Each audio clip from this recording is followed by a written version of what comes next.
ہجرت کا دوسرا سال تھا، 15 شعبان کا دن تھا۔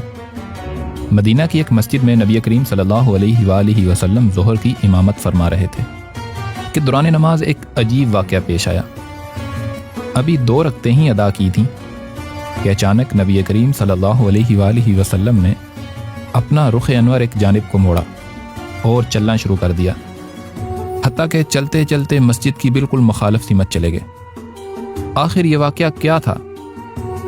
اور کیوں پیش آیا،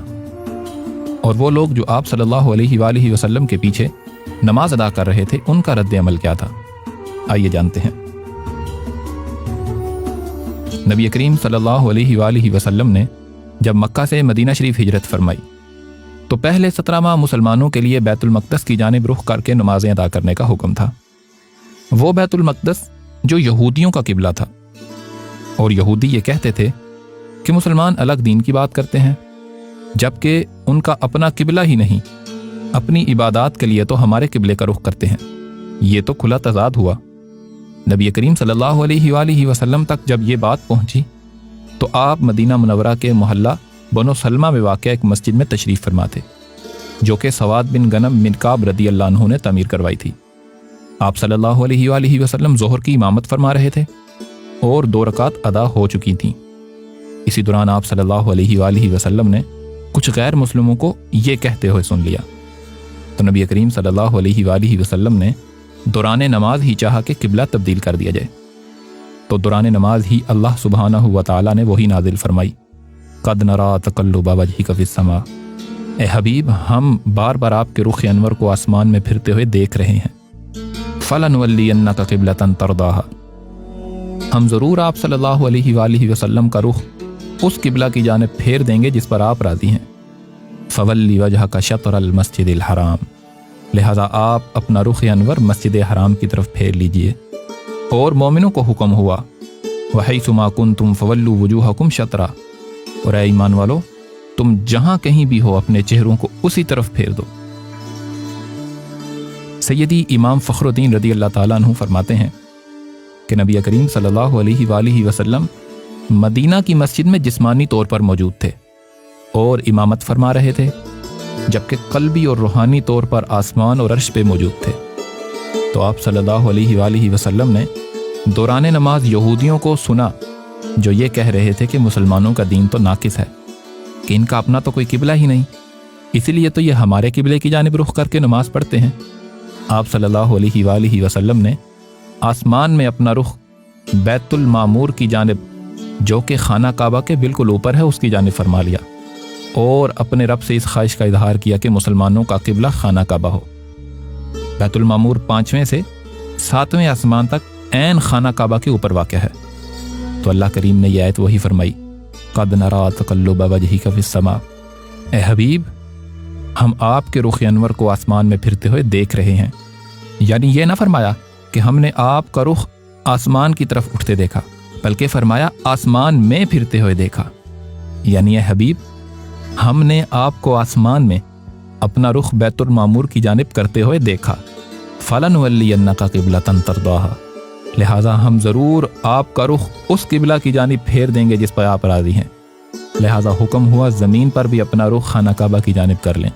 جو انسانیت کا حقیقی قبلہ ہے، اور اسی کی مٹی سے سیدنا آدم کو تخلیق کیا گیا، اور پھر سیدنا آدم کو قبلہ بنا کر سجدہ کا حکم دیا گیا،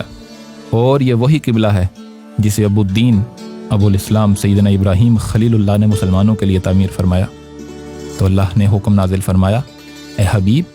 فولی وجہک شطر المسجد الحرام، آپ اپنا رخ مسجد حرام کی جانب پھیر لیں۔ اور چونکہ مومنین کا قبلہ تو نبی کریم صلی اللہ علیہ وآلہ وسلم تھے، جس جانب اللہ کے حبیب کا رخ ہوتا صحابہ اسی جانب رخ کر لیتے، جبکہ منافقین اپنی ناقص عقل و فہم پر عمل کرتے تھے۔ لہذا مومنین کو حکم ہوا، وحیث ما کنتم فولوا وجوہکم شطرا، کہ اے ایمان والو تم جہاں کہیں بھی ہو اپنے چہروں کو اسی طرف پھیر لو جس جانب نبی کریم صلی اللہ علیہ وآلہ وسلم کا رخ انور ہے۔ جب یہ آیات نازل ہوئیں تو 2 رکعت ہو چکی تھیں اور 2 رکعت ابھی باقی تھیں۔ اللہ سبحانہ و تعالیٰ نے اپنے حبیب صلی اللہ علیہ وآلہ وسلم کی خواہش پوری کرنے میں اتنی دیر بھی نہ لگائی کہ نماز مکمل ہو جاتی۔ دوران نماز ہی قبلہ تبدیل کر دیا نبی کریم صلی اللہ علیہ وآلہ وسلم نے دوران نماز ہی اپنا رخ بیت المقدس سے کعبہ شریف کی طرف پھیر لیا۔ بیت المقدس مدینہ سے شمال کی طرف ہے، جبکہ کعبہ شریف جنوب کی طرف ہے،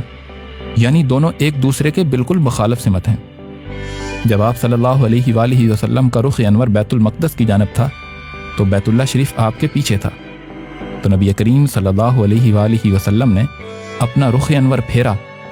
اور دوران نماز دیوار کے ساتھ ساتھ چلتے گئے، حتیٰ کہ نصف دائرہ کی شکل میں گھوم کر پہلی سمت کے بالکل الٹی طرف سامنے والی دیوار کے سامنے پہنچ گئے۔ آپ کی ابتدا میں نماز پڑھنے والوں کے لیے ایک امتحان تھا۔ جو لوگ تو حقیقی ایمان والے تھے وہ جانتے تھے کہ جس سمت آپ صلی اللہ علیہ وآلہ وسلم رخ پھیر لیں اصل قبلہ تو وہی ہے، لہٰذا جیسے جیسے نبی کریم صلی اللہ علیہ وآلہ وسلم چلتے جا رہے تھے وہ آپ صلی اللہ علیہ وآلہ وسلم کو دیکھتے جا رہے تھے اور اپنا رخ بھی آپ صلی اللہ علیہ وآلہ وسلم کی جانب پھیرتے جا رہے تھے، یہاں تک کہ نماز میں جو سب سے آخری صف تھی وہ سب سے پہلی صف بن گئی، اور جو سب سے پہلی صف تھی وہ سب سے آخری صف بن گئی۔ اور کچھ لوگ وہ تھے جن کے دلوں میں نفاق تھا، انہوں نے جب دیکھا کہ آپ صلی اللہ علیہ وآلہ وسلم نے چلنا شروع کر دیا تو آپ صلی اللہ علیہ وآلہ وسلم کی جانب اپنا رخ کرنے کے بجائے وہ پہلی سمت میں ہی کھڑے رہے۔ یوں منافقین کا پتہ چل گیا۔ اللہ سبحانہ و تعالیٰ نے تحویل قبلہ کی اس حکمت کو بیان کرتے ہوئے ارشاد فرمایا وَمَا جَعَلْنَا الْقِبْلَةَ الَّتِي كُنْتَ عَلَيْهَا إِلَّا لِنَعْلَمَ مَن يَتَّبِعُ الرَّسُولَ مِمَّن يَنقَلِبُ عَلَىٰ عَقِبَيْهِ، اور آپ پہلے جس قبلہ پر تھے ہم نے وہ صرف اس لیے مقرر کیا تھا کہ ہم واضح کر دیں کہ کون ہمارے رسول صلی اللہ علیہ وآلہ وسلم کی پیروی کرتا ہے اور کون اپنے الٹے پاؤں پھر جاتا ہے۔ یوں اس واقعے نے مؤمنین اور منافقین کے درمیان واضح فرق کر دیا، اور یہ نماز وہ منفرد نماز تھی جس کی ابتدا میں قبلہ بیت المقدس تھا، لیکن نبی کریم صلی اللہ علیہ وآلہ وسلم کی چاہت پر دوران نماز ہی بیت اللہ کو قبلہ بنا دیا گیا، اور نماز کا اختتام کعبۃ اللہ کی طرف رخ کر کے ہوا۔ یہ عظیم الشان واقعہ نصف شعبان یعنی شعبان المعظم کی 15 تاریخ کو پیش آیا، اور اس عظیم واقعہ کی وجہ سے اس رات کو ایک خاص اہمیت حاصل ہے۔ اس لیے نبی کریم صلی اللہ علیہ وآلہ وسلم نے فرمایا ہے کہ رجب اللہ کا مہینہ ہے، شعبان میرا مہینہ ہے، اور رمضان میری امت کا مہینہ ہے۔ اس رات کے کئی نام ہیں، اس کو لیلۃ المبارکہ، لیلۃ البرات اور لیلۃ الرحمت بھی کہتے ہیں، اور اسے شب برات بھی کہا جاتا ہے۔ شب کا معنی رات ہے اور برات کے معنی چھٹکارا کے ہیں۔ شعبان کی بابرکت رات کو شب برات اس لیے کہا جاتا ہے کہ اس رات اللہ سبحانہ و تعالی بے شمار گناہگاروں کی بخشش فرما کر انہیں جہنم کی آگ سے چھٹکارا عطا فرماتا ہے۔ صحابہ کرام، تابعین اور تبع تابعین کے دور سے آج تک اس رات کی فضیلت سے فائدہ اٹھانے کا اہتمام کیا جاتا رہا ہے۔ لوگ اس رات میں عبادات کا خصوصی اہتمام کرتے ہیں۔ اس رات کی کئی خصوصیات ہیں۔ سیدنا معاذ بن جبل رضی اللہ عنہ فرماتے ہیں کہ اللہ کے حبیب نے ارشاد فرمایا اللہ سبحانہ و تعالیٰ 15ویں شب میں تمام مخلوق کی جانب تجلی فرماتا ہے اور ساری مخلوق کی مغفرت فرما دیتا ہے سوائے مشرک اور بغض رکھنے والے کے، یعنی اس رات اللہ کی خصوصی رحمتوں کا نزول ہوتا ہے اور اس رات گناہوں کو معاف کیا جاتا ہے۔ اور نبی کریم صلی اللہ علیہ وآلہ وسلم نے فرمایا 15ویں شب میں اللہ سبحانہ و تعالیٰ کی جانب سے ندا دی جاتی ہے کہ ہے کوئی مغفرت مانگنے والا کہ میں اس کے گناہوں کو معاف کر دوں، ہے کوئی سوال کرنے والا کہ میں عطا کروں، یعنی اس رات اللہ کی رحمت بندوں کو پکار پکار کر کہتی ہے کہ جو بخشش چاہتا ہے، جو مانگنا چاہتا ہے، آج کی رات مانگے میں اسے عطا کروں گا۔ ام المؤمنین سیدہ عائشہ صدیقہ رضی اللہ عنہا فرماتی ہیں ایک رات نبی کریم صلی اللہ علیہ وآلہ وسلم میرے پاس تشریف فرما تھے۔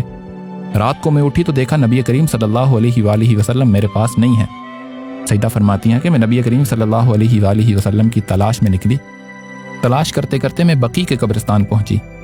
اللہ کے حبیب صلی اللہ علیہ وآلہ وسلم بقیع میں تشریف فرما تھے۔ آپ صلی اللہ علیہ وآلہ وسلم نے فرمایا کیا تمہیں ڈر تھا کہ اللہ اور اس کا رسول تم پر ظلم کریں گے؟